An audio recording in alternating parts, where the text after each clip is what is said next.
നമസ്തേ. നാം ഇപ്പോൾ കഠോപനിഷത്തിനെ കുറിച്ചാണ് പറഞ്ഞുകൊണ്ടിരിക്കുന്നത്. കഠോപനിഷത്തിൽ ആകെ 6 വല്ലികളുള്ളതിൽ 4 നാം പരിശോധിച്ചു കഴിഞ്ഞു. നചികേതസ് എന്ന ബാലൻ്റെ ചോദ്യത്തിന് യമദേവൻ നൽകുന്ന ഉത്തരങ്ങളായിട്ടാണ് കഠോപനിഷത്ത് രൂപകൽപ്പന ചെയ്തിട്ടുള്ളത്.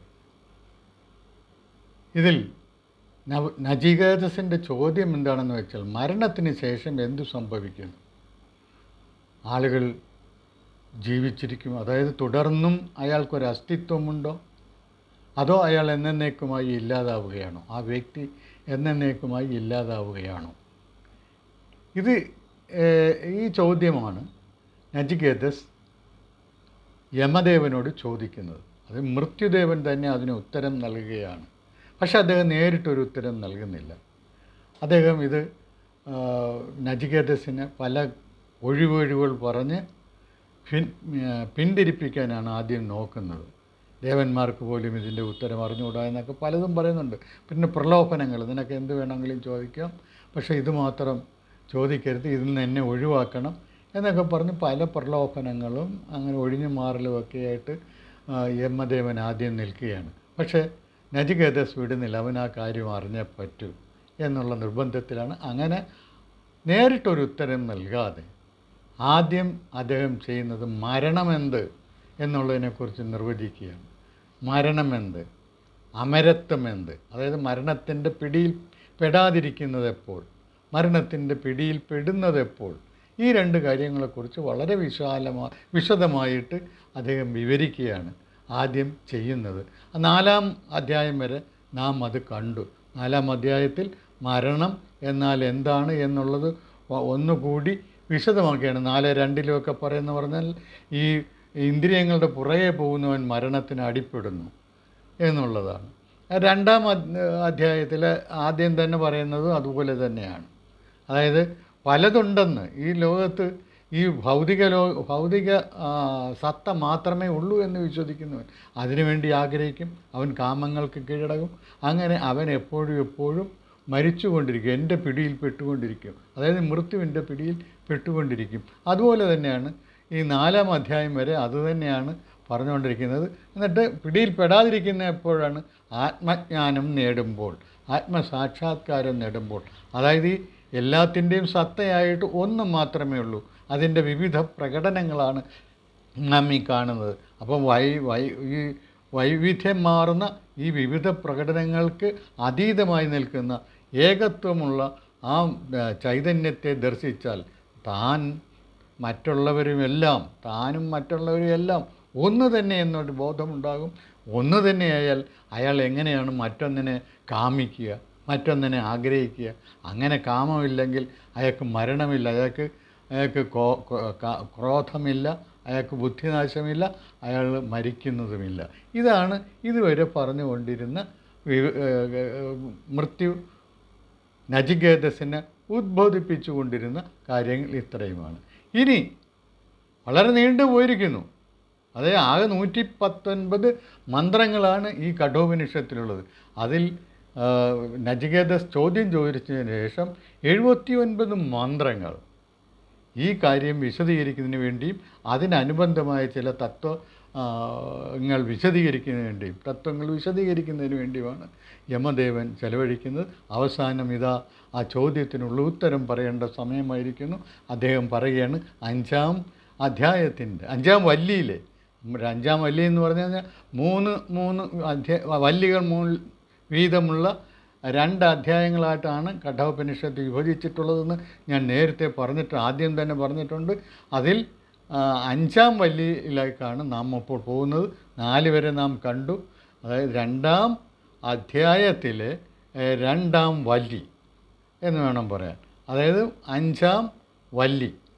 5-ാം വല്ലിയിൽ ആദ്യം തന്നെ ഞാൻ നിനക്ക് ഇപ്പോൾ പറഞ്ഞു തരാം, മരണത്തിന് ശേഷം എന്ത് സംഭവിക്കുന്നു എന്നുള്ളതിനെക്കുറിച്ച് ഞാൻ ഇപ്പോൾ നിനക്ക് പറഞ്ഞു തരാം, നീ കേട്ടോളൂ. ബ്രഹ്മം എന്താണെന്ന് ഞാൻ പറഞ്ഞു തരാം, അതും നീ കേട്ടോളൂ. അതാണ് 5-7 മന്ത്രത്തിലാണ് ആ മറുപടി അവതരിപ്പിക്കുകയാണ്. മൂർത്തിദേവൻ അവതരിപ്പിക്കുകയാണ്. അദ്ദേഹം പറയുന്നത് ഇതാണ്: യോനിമന്യേ പ്രപദ്യന്തേ. യോനിമന്യേ, ചിലർ യോനിയെ ആശ്രയിക്കുന്നു. ശരീരത്വായ ദേഹിനക, ശരീരത്തിന് വേണ്ടി എന്ന് വ്യാഖ്യാനം. ദേഹിനക, ചില ദേഹികൾ ശരീരത്തിന് വേണ്ടി യോനിയെ പ്രാപിക്കുന്നു. പ്രപദ്യന്തേ എന്ന് പറയുന്നത്. സ്ഥാണുവന്യേ അനുസംയന്തി, സ്ഥാണുവായിട്ടുള്ളവരിലേക്ക്, സ്ഥിരമായിട്ടുള്ളതിലേക്ക് മറ്റ് ചിലർ പോകുന്നു. എന്തടിസ്ഥാനത്തിൽ? യഥാകർമ്മ യഥാശ്രുതം, അവനവൻ്റെ കർമ്മവും ജ്ഞാനവും അനുസരിച്ച്, അവനവൻ കേട്ട് പഠിച്ചിട്ടുള്ള കാര്യങ്ങൾക്കനുസരിച്ച്, അവനവൻ അതിൻ്റെ അടിസ്ഥാനത്തിൽ ചെയ്ത കാര്യങ്ങൾക്കനുസരിച്ച് അതിൻ്റെ അടിസ്ഥാനത്തിൽ അവൻ പോകുന്നത്. ഒന്നുകിൽ അവൻ യോനിയെ പ്രാപിക്കാൻ പോകും, യോനിയെ പ്രാപിക്കാൻ പോകും. അല്ലെങ്കിലോ സ്ഥാണുവിലേക്ക് പോകും, അത് സ്ഥിരമായതിലേക്ക് പോകും. ഇതാണ് ഈ മന്ത്രം പറയുന്നത്. ഇതിനെ ആചാര്യന്മാർ വരെ, ശങ്കരാചാര്യർ വരെയുള്ള ആൾക്കാർ, ഗുരുക്കന്മാർ വ്യാഖ്യാനിച്ചിരിക്കുന്നത് ഇതിൻ്റെ ലളിതമായ സർവ രീതിയിലും ഏറ്റവും ലളിതവത്കരിക്കപ്പെട്ട ഒരു വ്യാഖ്യാനമാണ് ഇവരെല്ലാം പറയുന്നത്. അതായത് ഒരാൾ മരിച്ചു കഴിഞ്ഞാൽ അയാൾ പുതിയൊരു യോനി നോക്കി പോകുന്നു, അതായത് ഗർഭപാത്രം നോക്കി പോകുന്നു. ഇതാണ് ചില ആൾക്കാർ. മറ്റ് ചില ആൾക്കാരോ, അത് രണ്ടാമത്തെ ഒരു കൂട്ടരുണ്ട്, അവർ പോകുന്നത് സ്ഥാണുവിന് സ്ഥിരമായിട്ടുള്ളതെന്ന് അവർ കാണുന്നതെന്ന് പറഞ്ഞു കഴിഞ്ഞാൽ സസ്യങ്ങൾ, വൃക്ഷങ്ങൾ, ഇതൊക്കെ സ്ഥിരമായിട്ട് നിൽക്കുന്നതല്ലേ. അപ്പോൾ ചില ആളുകൾ വൃക്ഷങ്ങളായിട്ടോ സസ്യങ്ങളായിട്ടോ ഒക്കെ മാറും. മറ്റ് ചില ആളുകൾ പലതരത്തിലുള്ള യോനികളിൽ പോയി പിറക്കും. എന്ന് പറഞ്ഞു കഴിഞ്ഞാൽ മനുഷ്യനാകാം, പലതരത്തിലുള്ള ജീവികളാകാം. ഇതാണ് അവർ നൽകുന്ന വ്യാഖ്യാനം. നോക്കണം, ഈ വ്യാഖ്യാനം ഒരു ഗുരു എഴുതിയ ഈ വ്യാഖ്യാനം, അതായത് ആദിശങ്കരൻ്റെ വ്യാഖ്യാനത്തിൻ്റെ അടിസ്ഥാനത്തിലാണ് അദ്ദേഹം ഇത് എഴുതിയിട്ടുള്ളത്. ആ വ്യാഖ്യാനം വായിച്ചപ്പോൾ വാസ്തവത്തിൽ എനിക്ക് വളരെ നിരാശ തോന്നി. കാരണം എന്ന് പറഞ്ഞാൽ ഉപനിഷത്തുകൾ തുടർച്ചയായി പാലിച്ചു പോരുന്ന ആ യുക്തിബോധം ആചാര്യന്മാരിവിടെ നഷ്ടപ്പെടുത്തിയിരിക്കുകയാണ്. എന്ന് മാത്രമല്ല, ഇതേ ഉപനിഷത്തിലെയും മറ്റുപനിഷത്തുകളിലെയും ആശയങ്ങൾക്ക്, പൊതുവായ ആശയങ്ങൾക്ക്, ഏറ്റവും കേന്ദ്രമായിട്ടുള്ള ആശയങ്ങൾക്ക് നേർവിപരീതമായിട്ടാണ് ഈ വ്യാഖ്യാനം പോകുന്നത്. ഒരാൾ പഠിച്ചതും ഒരാളുടെ ചെയ്തികളും പഠിപ്പും അനുസരിച്ച് ഒരാൾ ഒന്നുകിൽ സസ്യങ്ങളോ വൃക്ഷങ്ങളോ ഒക്കെ ആയിത്തീരും, അല്ലെങ്കിൽ പലതരത്തിലുള്ള യോനികളിൽ പോയി പിറക്കുമെന്ന് പറഞ്ഞു കഴിഞ്ഞാൽ അങ്ങനെ പഠിപ്പും വിദ്യയും അനുസരിച്ച് ആരും പുതിയ യോനികളിലേക്ക് പോകുന്നില്ല എന്നാണ് ഈ ഉപനിഷത്തിൽ തന്നെ അടുത്ത വല്ലിയിൽ പഠിപ്പിക്കുന്നത്. ആത്മാവും ഭൗതിക ശരീരവും ചേർന്നതാണ് ഓരോ ജീവിയും. ഇയാൾ ഈ ശരീരം കൊണ്ട് ചെയ്യുന്ന ഒരു കാര്യവും ആത്മാവിൽ എഴുതപ്പെടുന്നില്ല. ആത്മാവ് അതിനാൽ ബാധിക്കപ്പെടുന്നില്ല എന്ന് ഉദാഹരണ സഹിതം ഈ ഉപനിഷത്തിൽ തന്നെ പറയുന്നുണ്ട്. മറ്റ് പല ഉപനിഷത്തുകളിലും ഇതേപോലെ തന്നെ കാര്യങ്ങൾ പറയുന്നുണ്ട്. ഗീതയിൽ തന്നെ പറയുന്നുണ്ട്. അതായത് ഇതൊന്നും ആത്മാവിനെ, ഓരോരുത്തരുടെയും കർമ്മങ്ങളൊന്നും ആത്മാവിനെ ബാധിക്കുന്നില്ല, ആത്മാവിന് ഇതൊന്നും ബാധകമല്ല എന്ന് പറയുന്നുണ്ട്. അപ്പം പിന്നെ എങ്ങനെയാണ് ഇത് പുതിയ ആത്മാവ് മനുഷ്യൻ്റെ ഓരോരുത്തർക്കും ഒന്നാമത് വ്യക്തിപരമായി ഓരോ ആത്മാവില്ല. അതും നമ്മൾ ഇതൊക്കെ ബൃഹദാരണ്യ ഉപനിഷത്തിൽ വിശദമായിട്ട് കണ്ടതാണ്. യാജ്ഞവൽക്യൻ നൽകുന്ന മറുപടിയിൽ ഇതെല്ലാം ഉണ്ട്. ആദ്യം അദ്ദേഹത്തിൻ്റെ ഭാര്യയ്ക്ക് നൽകുന്ന മറുപടിയിൽ അദ്ദേഹം പറയുന്നുണ്ട്, ഒരാൾ ശരീരം നശിച്ചാൽ അയാൾക്ക് ആ പേരിൽ അയാൾ അവശേഷിക്കുന്നില്ല, അങ്ങനെ ഒരാളില്ല. അയാളെ പിന്നെ അതിനകത്തൊന്നും തിരിച്ചെടുക്കാൻ പറ്റത്തില്ല. അയാളുടെ ശരീരം പഞ്ചമഹാഭൂതങ്ങളിൽ ലയിക്കുകയാണ്, വിലയം കൊള്ളുകയാണ്. അതിനകത്തൊന്നും അയാളെ പെറുക്കിയെടുക്കാൻ പറ്റത്തില്ല. പിന്നെ ആത്മാവ് ഒന്നിനാലും ബാധിക്കപ്പെടുന്നില്ല. പിന്നെ എങ്ങനെയാണ് ഈ ഒരു പാരമ്പര്യം നിലനിർത്തുക? ശാരീരികമായിട്ടുള്ള വിനാശം സംഭവിച്ചു കഴിഞ്ഞാൽ ആ മനുഷ്യൻ്റെ വിനാശം എന്ന് വെച്ചാൽ ഒരാളുടെ ഐഡൻറ്റിറ്റിയുടെ അടിത്തറ എന്ന് പറയുന്നത് അയാളുടെ ശരീരമാണ്, രൂപമാണ്. കാരണം ആത്മാവ് രൂപങ്ങളായിട്ടാണ് പലതരത്തിൽ പ്രകടിപ്പിക്കപ്പെടുന്നത്. അത് തന്നെ അതും ബൃഹദാരണ്യ ഉപനിഷത്തിൽ പറയുന്നുണ്ട്. 1:4-7 അതാണ് പറയുന്നത്. ഇതൊക്കെ പഠിപ്പിച്ചിട്ടുള്ള ആചാര്യന്മാർ നമ്മളോടൊപ്പം പറയുകയാണ്, പഠിപ്പിനും കർമ്മത്തിനും അനുസരിച്ച് അവർ വേറെ ഓരോരോ സ്ഥലങ്ങളിൽ പോയി പിറക്കുവന്നു. ഇതിനെ ഈ രീതിയിലല്ല മനസ്സിലാക്കുകയാണ്. കാരണം എന്ന് പറഞ്ഞാൽ ഈ മന്ത്രം തന്നെ കുറച്ചുകൂടെ ആഴത്തിൽ നമ്മൾ പരിശോധിച്ചാൽ ഈ അർത്ഥമല്ല വരുന്നത്. പിന്നെ അതുമാത്രമല്ല, ഇവിടെ ഒരു സാമാന്യ യുക്തി പ്രയോഗിച്ചു കഴിഞ്ഞാൽ ഈ നിസാരമായ ഒരു വിശദീകരണം നൽകാനാണോ മൃത്യുദേവൻ ഇത്രയും അറച്ചത്, ഇത്രയും വിസമ്മതം പ്രകടിപ്പിച്ചത്? ദേവന്മാർക്ക് പോലും ഇത് അറിഞ്ഞുകൂടാ എന്ന് പറഞ്ഞാൽ അതിനാണോ ഇത്രയും നിസ്സാരമായിട്ട്? ഇത് ഏത് മണ്ടനും മനസ്സിലാകുന്ന ഒരു കാര്യമല്ലേ? നീ തെറ്റ് ചെയ്ത് കഴിഞ്ഞാൽ അതിനനുസരിച്ച് നീ ഏതെങ്കിലും ചിലപ്പം മനുഷ്യകുലത്തിൽ പിറക്കും, അല്ലെങ്കിൽ ചിലപ്പം പന്നിയായി പോവും, കാളയായി പോവും, അങ്ങനെയൊക്കെ പറയുന്നത് എന്തൊരു ഏറ്റവും നിസ്സാരമായിട്ടുള്ള കാര്യങ്ങളല്ലേ? ഇത് ഏത് മണ്ടനാണ് ഇത് മനസ്സിലാകാത്തത്? ഇത്രയും മിടുക്കനായിട്ടുള്ള ഒരു കുട്ടിയാണ് നചികേതസ് എന്ന് പറഞ്ഞ് അവനെ പുകഴ്ത്തുകയും അവന് ഈ നിസ്സാരമായ കാര്യങ്ങൾ പറഞ്ഞു കൊടുക്കുന്നതിൽ നിന്ന് പിന്മാറുകയും ചെയ്ത മൃത്യുദേവൻ ഇതാണോ ഉദ്ദേശിച്ചത്? അത് നമ്മളൊന്ന് ആലോചിക്കണ്ടേ? അങ്ങനെയല്ലേ? അതായത് ഞാൻ നേരത്തെ പറഞ്ഞു 119 മന്ത്രങ്ങളുള്ളിൽ 79 ഞാൻ പറഞ്ഞത്, അതല്ല 72 മന്ത്രങ്ങൾ കഴിഞ്ഞതിന് ശേഷമാണ് അവന് ഈ ഉത്തരം മൃത്യുദേവൻ നൽകുന്നത്. അപ്പം അതായത് അവന് കൊടുക്കത്തില്ല.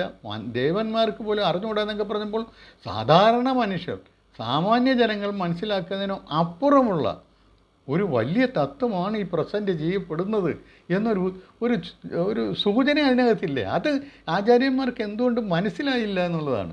അവരാ അർത്ഥത്തിൽ എന്തുകൊണ്ട് എടുത്തില്ല എന്നുള്ളതാണ്. അവർ കുറച്ചുകൂടെ ആഴത്തിൽ അതിനെക്കുറിച്ച് ചിന്തിച്ച് വിശകലനം ചെയ്ത് നോക്കേണ്ടതായിരുന്നു. അങ്ങനെ അവർ ചെയ്തില്ല. അതുപോലെ അതല്ല അർത്ഥം. ഒന്നുകൂടെ നമ്മൾ നോക്കിയിരുന്നാൽ യോനിമന്യേ പിന്നെ വേറൊരു പ്രശ്നം കൂടെ അതിനകത്തുണ്ട്. ഈ വൃക്ഷങ്ങൾക്കും സസ്യങ്ങൾക്കും അവർക്കും ഇല്ലേ ഗർഭപാത്രം എന്ന് ഗർഭപാത്രമല്ലെങ്കിലും അങ്ങനെ ഒരു ഉത്ഭവസ്ഥാനം അവർക്കും ഇല്ലേ? യോനി എന്നുള്ളതിന് അർത്ഥം ഉത്ഭവസ്ഥാനം, ഗർഭപാത്രം എന്നൊക്കെയുള്ള അർത്ഥമുണ്ട്. യോനി സ്ത്രീകളുടെ ലൈംഗിക അവയവം, അങ്ങനെയൊക്കെയുള്ള പല പല അർത്ഥങ്ങൾ ഇതിനകത്തുണ്ട്. അപ്പോൾ സന്ദർഭത്തിനനുസരിച്ചുള്ള അർത്ഥം നമ്മൾ എടുക്കണം. ഏറ്റവും പൊതുവായിട്ടുള്ള അർത്ഥം ഉത്ഭവസ്ഥാനം എന്നുള്ളതാണ്. ഉത്ഭവസ്ഥാനത്തിൽ നിന്നാണ് ഈ ഗർഭപാത്രവും അതുപോലെ സ്ത്രീകളുടെ ലൈംഗിക അവയവമെന്നും ആരംഭസ്ഥാനമെന്നും ഒക്കെ അന്ന് വിവിധങ്ങളായ അർത്ഥങ്ങൾ വരുന്നത് എങ്ങനെയാണ്? യോനിമന്യേ പ്രപദ്യന്തേ, അങ്ങനെയാണ് തുടങ്ങുന്നത്. പ്രപദ്യന്തേ, ആശ്രയിക്കുക. യോനിമന്യേ പ്രപദ്യന്തേ ശരീരത്വായ ദേഹിനക. അന്യേ ദേഹിനക, കുറേ ദേഹങ്ങൾ എന്ന് വേണം. ശരീരത്വായ, അത് വളരെ പ്രധാനപ്പെട്ട, ശരീരായ എന്നുള്ളതല്ല, ശരീരത്തിനായിട്ടല്ല പോകുന്നത്.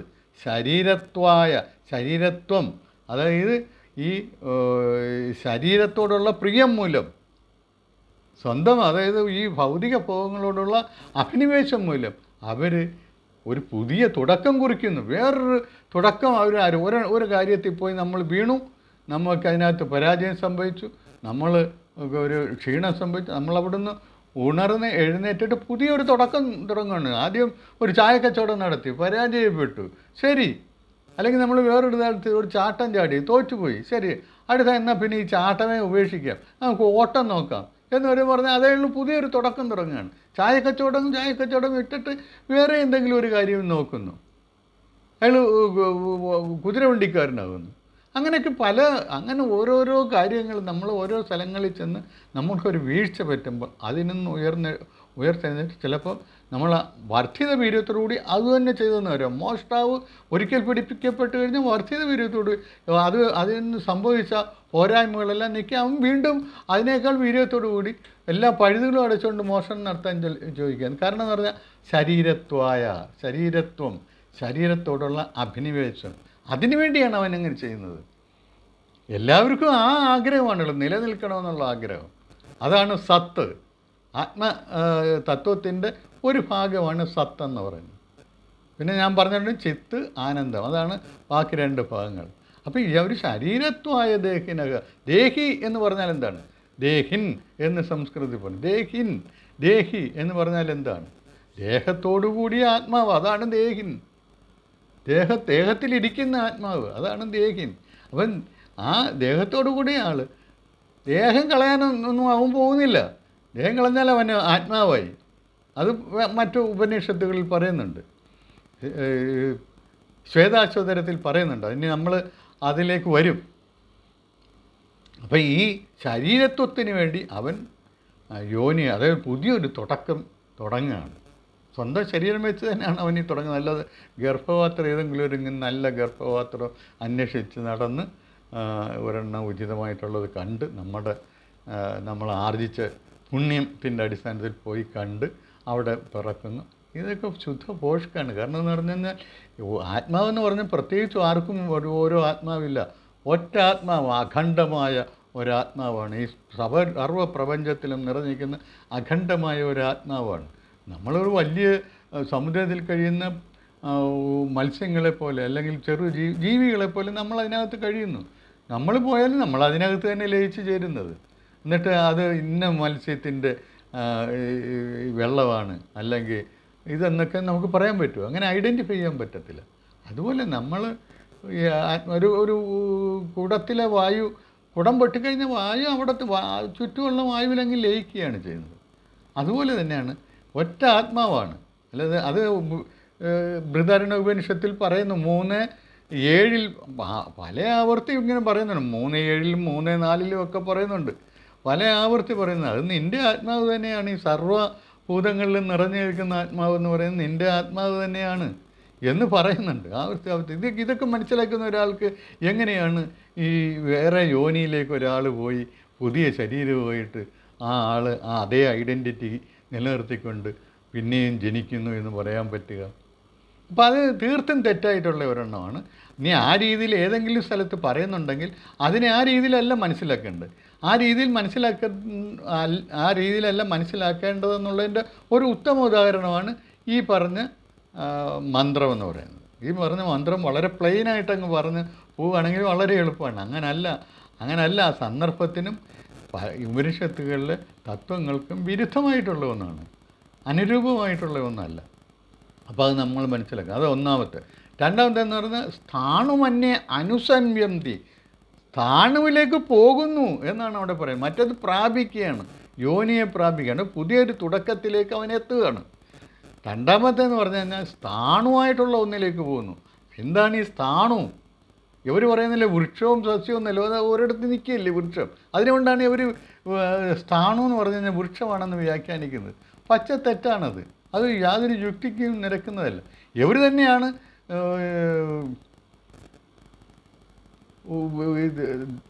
ഗീതയിൽ പഠിപ്പിക്കുന്നത്.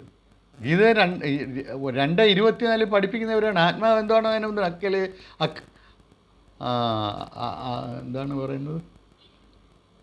അച്ഛേദ്യോയം അദാഹ്യോയം, അച്ഛേദ്യോയം അദാഹ്യോയം, പിന്നെ അക്ലേദ്യോ അശോഷി ഏവച്ച നിത്യക സർവഗതസ്ഥാണു അചലോയം സനാതനക. അതായത് സ്ഥാണുവാണത്. സ്ഥാണു എന്ന് അവിടെ പറഞ്ഞു കഴിഞ്ഞാൽ അവരെന്താ പറയുന്നത്? യാതൊരു ചലനവും ഇല്ലാത്തത്, യാതൊരു മാറ്റവും ഇല്ലാത്തത്, എന്നൊന്നും നിലനിൽക്കുന്നത്. അത് എന്താണത്? ആത്മാവാണ്. അതായത് ആത്മജ്ഞാനത്തിലേക്ക് പോകുന്നു ചിലർ. എങ്ങനെ? അവരവരുടെ പഠിപ്പും കർമ്മവും വെച്ചിട്ടാണ്. ഒന്നുകിൽ അവൻ ആത്മജ്ഞാനത്തിൻ്റെ ദിശയിലേക്ക് പോകും, അല്ലെങ്കിൽ പിന്നെ വിപരീതമായിട്ടുള്ള ഒന്നാണ്. എന്താണ് അത്? ഈ ഭൗതിക ഫോക്കസുകളുടെ നേർക്ക് പോകും. വീണ്ടും അങ്ങോട്ട് തന്നെ വീണിട്ട് ഒരു വീഴ്ച പറ്റിയിട്ട് വീണ്ടും അവൻ അങ്ങോട്ട് തന്നെ പോകും. അതായത് വീഴ്ച എന്താണ് ഇവിടെ? മരണം എന്താണ്? അതാണ് ഇത്രയും നേരം പഠിപ്പിച്ചത്. കാമങ്ങൾക്ക് കീഴ്പ്പെട്ടു പോകുന്നതാണ് മരണമെന്ന് പറയുന്നത്. അങ്ങനെ കാമങ്ങൾക്ക് കീഴ്പ്പെട്ട് കഴിഞ്ഞാൽ അവനിങ്ങനൊരു തകർച്ച പറ്റിയാൽ അവൻ ഉണരും.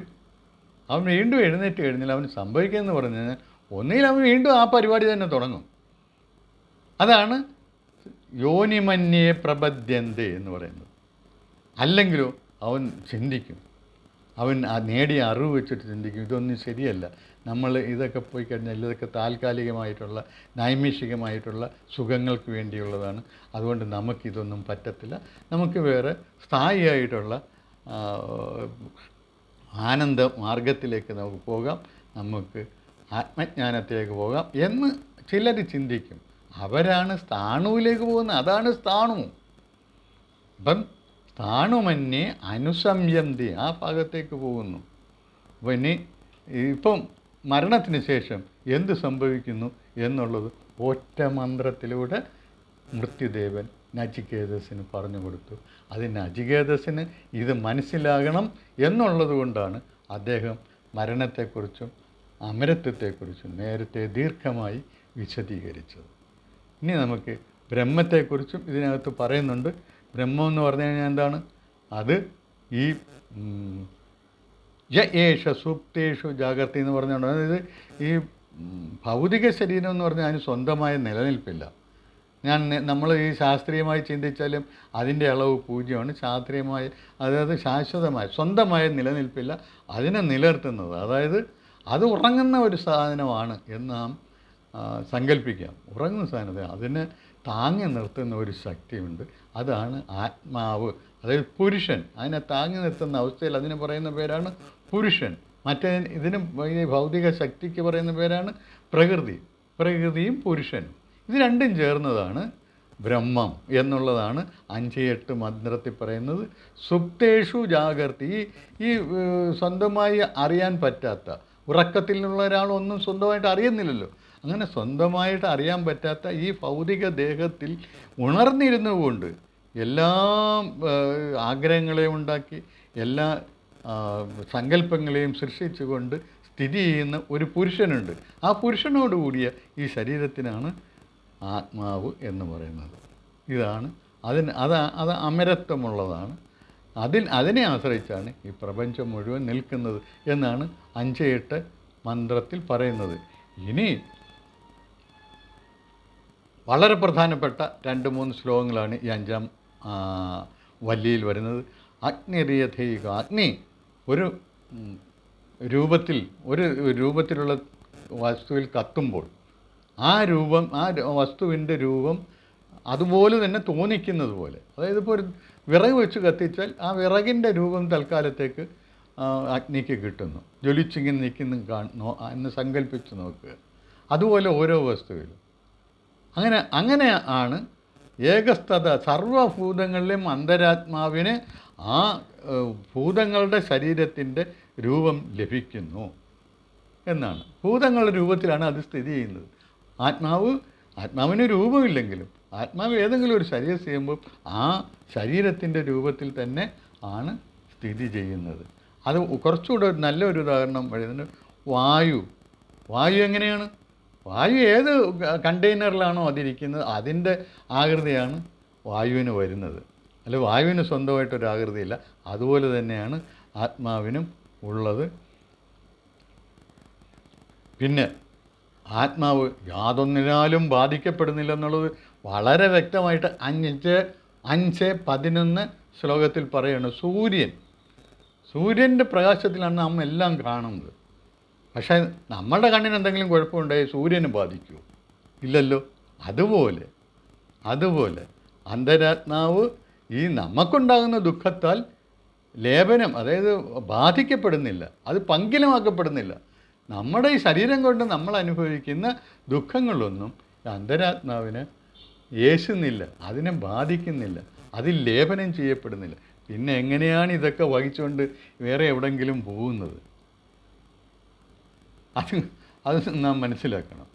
അപ്പോൾ ഇത് വളരെ ഭംഗിയായിട്ട് ഈ കാര്യങ്ങൾ, വളരെ ഭംഗിയെന്ന് പറഞ്ഞാൽ വളരെ വ്യക്തമായിട്ട് ഈ കാര്യങ്ങൾ പറഞ്ഞിരിക്കുന്നത്. ഇത് വേറെ രീതിയിൽ വെച്ച് വാട്ടർ ടൈറ്റായിട്ട് വെച്ച് വ്യാഖ്യാനിക്കുകയും മറ്റേത് മരണത്തിന് ശേഷം എന്ത് സംഭവിക്കും എന്നുള്ളത് ഇതുമായിട്ട് യോജിക്കാതെ വേറൊരു ഗുളികയാക്കി കൊടുക്കുകയും ചെയ്യുന്നത് തെറ്റായ കാര്യം. അത് ഒരു ശരീരത്തോട് യോജിച്ച് പോകണ്ടേ അതിലെ അവയവങ്ങൾ, അത് വെച്ച് നോക്കുമ്പോൾ ഇതെല്ലാം തെറ്റാണ്. ഇനി അതുമാത്രമല്ല, ഈ ആത്മാവെന്ന് പറയുന്നതാണ്, ആത്മാവാണ് ഈ ലോകത്തിലെ മുഴുവൻ വസ്തുക്കളെയും പ്രകാശിപ്പിച്ച്, അതായത് പ്രകടിപ്പിച്ച് നിർത്തുന്നത്. അത് മാത്രമേ സ്വയമായിട്ട് പ്രകാശിക്കുന്നുള്ളൂ. മറ്റൊന്നും സ്വയം പ്രകാശിക്കുന്നില്ല, സ്വയം നിലനിൽക്കുന്നില്ല. അതാണ് ഈ 5:15 മന്ത്രത്തിൽ പറയുന്നതാണ്. 5:15 മന്ത്രത്തിൽ പറയുന്നത് നമ്മൾ നേരത്തെ കണ്ടതാണ്. ഈ പ്രപഞ്ചത്തിന്, ഈ ഭൗതിക ലോകത്തിന് സ്വന്തമായ നിലനിൽപ്പില്ല. അതിനെ നിലനിർത്തുന്ന വേറൊരു ശക്തിയുണ്ട്, അഭൗതികമായൊരു ശക്തിയുണ്ട്. അതാണ് ആത്മാവെന്ന് പറയുന്നത്. അത് വളരെ വിശദമായിട്ട് നമ്മൾ നോക്കിയിട്ടുള്ളതാണ്. അതായത് ഈ ഭൗതിക പ്രപഞ്ചത്തിൽ ഭൗതിക ഊർജത്തിൻ്റെ അളവ് 0 ഭൗതിക ശാസ്ത്രജ്ഞന്മാർ തന്നെ പറയുന്നുണ്ട്. 0 സ്വന്തമായി നിലനിൽപ്പില്ല. ആരെങ്കിലും അതിനെ പിടിച്ച് നിർത്തണം, അതിനെ വിഭജിച്ച് നിർത്തണം. +1 എന്നും -1 എന്നും നിർത്തി കഴിഞ്ഞാൽ 2 അക്കങ്ങൾ കിട്ടും. അപ്പോൾ അതിനൊരു രൂപമായി. അതുപോലെ ഈ ആത്മാവാണ് സ്വന്തമായി നിലനിൽപ്പുള്ളത്. ആത്മാവിന് മാത്രമാണ്, മറ്റൊന്നിനും സ്വന്തമായിട്ട് നിലനിൽപ്പില്ല. സ്വന്തമായിട്ട് നിലനിൽപ്പില്ലാത്ത അതെല്ലാം ഈ ആത്മാവിൻ്റെ ശക്തിയാൽ നിലനിൽക്കുന്നതാണ്. അതാണ് ഈ 5:15 മന്ത്രത്തിൽ പറയുന്നത്. ഇത് വേറെ ഒരു മുണ്ടകോപനിഷത്തിലും പറയുന്നുണ്ട്. ഈ മന്ത്രം ഞാനൊന്ന് വായിക്കാം. 5:15, 5-ാം വല്ലിയിലെ 15-ാം മന്ത്രം. അതായത് അധ്യായം കൂടെ ചേർത്ത് പോകുന്നതിൻ്റെ 2:2:15 കേട്ടുള്ളൂ. ന തത്ര സൂര്യോപാധി ന ചന്ദ്രതാരകം നേമാ വിദ്യുതോ ഭാന്തി കുതോയമഗ്നി തമേവ ഭാന്തം അനുപാതി സർവം തസ്യ ഭാസ സർവമിദം വിഭാതി. അതായത് ന തത്ര സൂര്യോപാധി, ഇവിടെ സൂര്യനൊന്നും സ്വയം പ്രകാശിക്കുന്നില്ലെന്ന്. ന ചന്ദ്രതാരകം, ചന്ദ്രവും താരകവും ഒന്നും സ്വയം പ്രകാശിക്കുന്നില്ല. അതല്ല പ്രകാശിക്കുന്നത്. നേമ വിദ്യുതോ ഭാന്തി, വിദ്യുത് അതായത് മിന്നൽ പിണറുകൾ ഇവിടെ അങ്ങനെയൊന്നും തനിയെ ഉണ്ടാകുന്നില്ല. കുതോയമഗ്നി, പിന്നെ അഗ്നിയുടെ കാര്യം പറയാനുണ്ടോ? തമേവ ഭാന്തം, അതുമാത്രമേ പ്രകാശിക്കുന്നുള്ളൂ. അനുഭാതി സർവം, അതിൻ്റെ പ്രകാശത്തിലാണ് ഇതെല്ലാം പ്രകാശിക്കുന്നത്. സൂര്യനായാലും നക്ഷത്രങ്ങളായാലും ചന്ദ്രനായാലും ഈ വിദ്യുത് ആയാലും എല്ലാം പ്രകാശിക്കുന്നത്. അതിനൊന്നും സ്വന്തമായി നിലനിൽപ്പില്ലെന്നർത്ഥം. ഇതിൻ്റെ നിലനിൽപ്പിൽ, ആത്മാവിൻ്റെ നിലനിൽപ്പിലാണ് അതും നിലനിൽക്കുന്നത്. ആത്മാവിൻ്റെ ശക്തിയിലാണ് അതും. തസ്യ ഭാസ, അതിൻ്റെ പ്രകാശത്തിൽ സർവമിതം വിഭാതി, എല്ലാം പ്രകാശിക്കുന്നത്. അങ്ങനെ 15 മന്ത്രങ്ങളോടുകൂടി ഈ 5-ാം വല്ലി അവസാനിക്കുകയാണ്. ഇനി ഒരു വല്ലി കൂടിയുണ്ട്. അതിനെക്കുറിച്ച് എളുപ്പത്തിലൊന്ന് പറഞ്ഞ് നമുക്കിത് നിർത്താം. ഇപ്പോൾ 27 മിനിറ്റ് കഴിഞ്ഞിരിക്കുന്നു.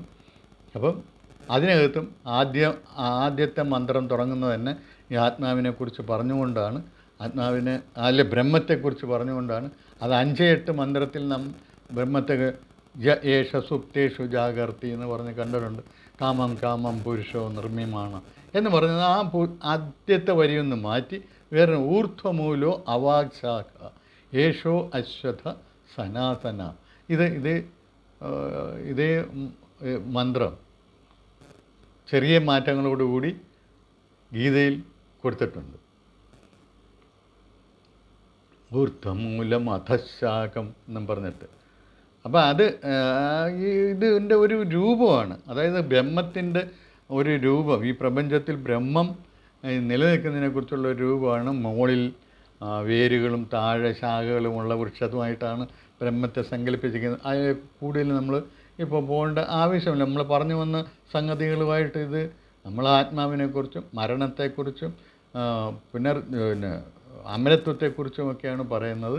മരണത്തിന് ശേഷം എന്ത് സംഭവിക്കും എന്നുള്ളതിനെക്കുറിച്ചാണ് നമ്മൾ പറയുന്നത്. ഇനി വളരെ പ്രധാനപ്പെട്ട 2 ശ്ലോകങ്ങൾ ഇതിനകത്തുള്ളത്. അതാണ് നമുക്ക് ഏറ്റവും പ്രധാനപ്പെട്ടത്. യഥാ സർവേ പ്രമുച്യന്തേ കാമാ യേ അസ്യ ഹൃദി ശ്രിതാഹ. 6:14 മന്ത്രമാണ്. 6:14 അതായത് എപ്പോഴാണോ ഹൃദയത്തിലുള്ള നമ്മുടെ മനസ്സിലുള്ള കാമങ്ങളിൽ നിന്നെല്ലാം നാം മോചനം നേടുന്നത്. അഥ മർത്യോ അമൃതോ ഭവതി. മർത്യൻ അപ്പോഴാണ് അമരനായി മാറുന്നത്. തത്ര ബ്രഹ്മ സമശ്നുതേ, അവിടെ അവൻ ബ്രഹ്മത്തെ പ്രാപിക്കുകയും ചെയ്യുന്നു. ഇതാണ് എത്ര ഭംഗിയായിട്ടാണ് മരണത്തെക്കുറിച്ച് അല്ലെങ്കിൽ അമരത്വത്തെക്കുറിച്ച് ഇതിനകത്ത് പറഞ്ഞിരിക്കുന്നത്. വളരെ ക്ലിയറായിട്ട് പറഞ്ഞിരിക്കുകയാണ്. കാമങ്ങൾക്ക് കീഴ്പ്പെടുന്നതാണ് മരണം. അതിൽ നിന്നും മുക്തമാകുന്നതാണ് അമരത്വം.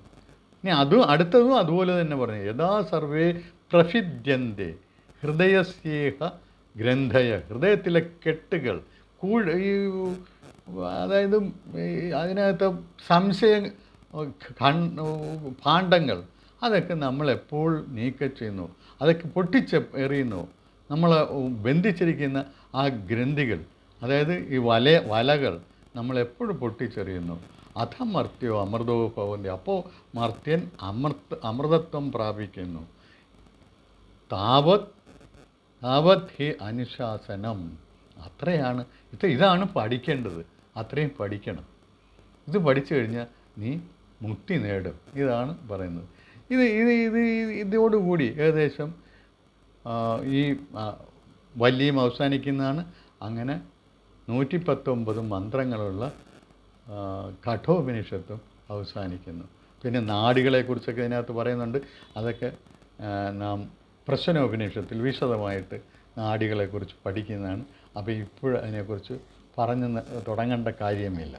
അപ്പോൾ ഇത് എല്ലാവരും മനസ്സിലാക്കി വെക്കുക. ഇതാണ് മൃത്യുദേവൻ്റെ നേരിട്ടുള്ള മറുപടി. മരണത്തിന് ശേഷം എന്ത് സംഭവിക്കുന്നു എന്നുള്ളത് നചികേതസിന് കൊടുക്കുന്നതാണ്. നചികേതസിന് കൊടുക്കുന്ന, മിടുക്കനായ നചികേതസിന് കൊടുക്കുന്ന ഒരു വലിയ തത്വങ്ങൾ അടങ്ങിയിട്ടുള്ള ഒരു വലിയ ഉത്തരമാണ്. അത് പഠിക്കുക. ഈ ഹിന്ദു ആത്മീയ ദർശനം മുന്നോട്ട് വയ്ക്കുന്ന ഈ മഹാതത്വം മനസ്സിലാക്കുക.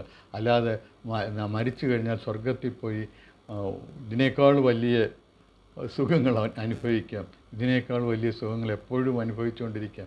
ശരീരമില്ലാത്തവന് എന്ത് പട്ടുമെത്ത കിട്ടിയാലെന്താണ്, എന്ത് മദ്യം കിട്ടിയാലെന്താണ്, എത്ര അഴകുറ്റ സ്ത്രീകൾ ഭോഗിക്കാൻ കിട്ടിയാലെന്താണ്? ഒന്നുമില്ല. ശരീരമില്ലെങ്കിൽ പിന്നെ എന്താണ്? അപ്പോൾ ശരീരം പോയി കഴിഞ്ഞാൽ പിന്നെ എന്തിനാണ് ഇവൻ ഇതൊക്കെ ഈ മരിച്ചു കഴിഞ്ഞ് എവിടെയെങ്കിലും ചെന്ന് കഴിഞ്ഞാൽ ഇതിനേക്കാൾ വലുത് കിട്ടുമെന്നും പറഞ്ഞ് ഇവിടെ തലതെല്ലിച്ചാകാനായിട്ട് നടക്കുന്നത് പോലെ മൂഢത്വം വേറെ എന്തെങ്കിലും ഉണ്ടോ? ചിന്തിച്ച് നോക്കണം. ഈ ഹിന്ദു മതം എന്ന് പറയുന്നത് ഇത്തരത്തിലുള്ള മൂഢത്വം വിളമ്പുന്ന ഒരു മതമല്ല. യുക്തിചിന്തയിൽ അധിഷ്ഠിതമായിട്ടുള്ള മതമാണ്. അതിൻ്റെ അടിസ്ഥാന ഗ്രന്ഥങ്ങളാണ് ഉപനിഷത്തുകൾ. നിങ്ങൾ ഉപനിഷത്തുകളിലെ തത്വങ്ങൾ പഠിക്കുക. ഞാൻ നേരത്തെ സൂചിപ്പിച്ച ചില ഉപനിഷത്തുകൾ ഈ ബ്രാഹ്മണങ്ങളിൽ നിന്നും അതുപോലെ തന്നെ ആരണ്യകങ്ങളിൽ നിന്നും ഒരു ഉപനിഷത്ത്, മുഖ്യ ഉപനിഷത്തുകളുടെ കാര്യം പറഞ്ഞു, ഒരു ഉപനിഷത്ത് സംഹിതയിൽ നിന്നും എടുത്തിട്ടുള്ളതാണ്. അതിലൊക്കെ അതിൻ്റേതായ ചില പ്രശ്നങ്ങൾ വരും. ആ ബ്രാഹ്മണങ്ങളിൽ നിന്ന് എടുത്തിട്ടുള്ളതാണെങ്കിൽ ബ്രാഹ്മണങ്ങളുടെ പ്രശ്നങ്ങൾ വരും. അപ്പോൾ അത് ഒഴിവാക്കുക, തത്വങ്ങൾ പഠിക്കുക.